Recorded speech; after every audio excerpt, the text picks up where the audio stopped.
أعوذ بالله من الشيطان الرجيم. بسم الله الرحمن الرحيم. وقضى ربك ألا تعبدوا إلا إياه وبالوالدين إحسانا إما يبلغن عندك الكبر أحدهما أو كلاهما فلا تقل لهما أف ولا تنهرهما وقل لهما قولا كريما واخفض لهما جناح الذل من الرحمة وقل رب ارحمهما كما ربياني صغيرا. ربكم أعلم بما في نفوسكم إن تكونوا صالحين فإنه كان للأوابين غفورا. وآت ذا القربى حقه والمسكين وابن السبيل ولا تبذر تبذيرا إن المبذرين كانوا إخوان الشياطين وكان الشيطان لربه كفورا. وإما تعرضن عنهم ابتغاء رحمة من ربك ترجوها فقل لهم قولا ميسورا. ولا تجعل يدك مغلولة إلى عنقك ولا تبسطها كل البسط فتقعد ملوما محسورا. إن ربك يبسط الرزق لمن يشاء ويقدر إنه كان بعباده خبيرا بصيرا.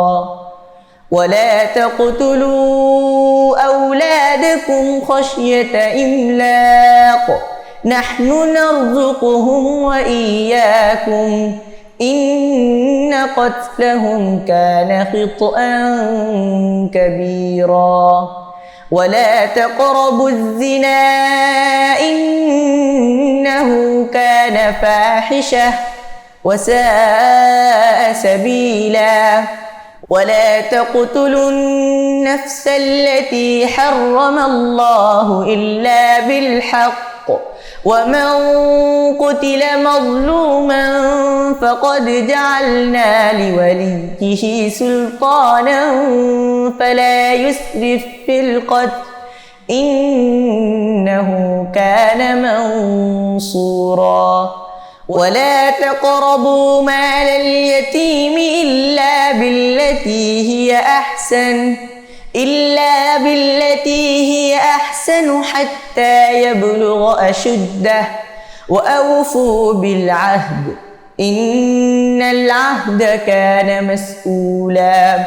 وأوفوا الكيل إذا كلتم وزنوا بالقسطاس المستقيم ذلك خير وأحسن تأويلا.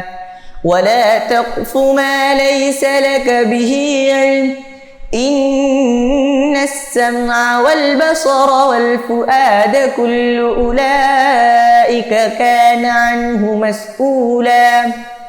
ولا تمش في الأرض مرحا إنك لن تخرق الأرض ولن تبلغ الجبال طولا كل ذلك كان سيئه عند ربك مكروها.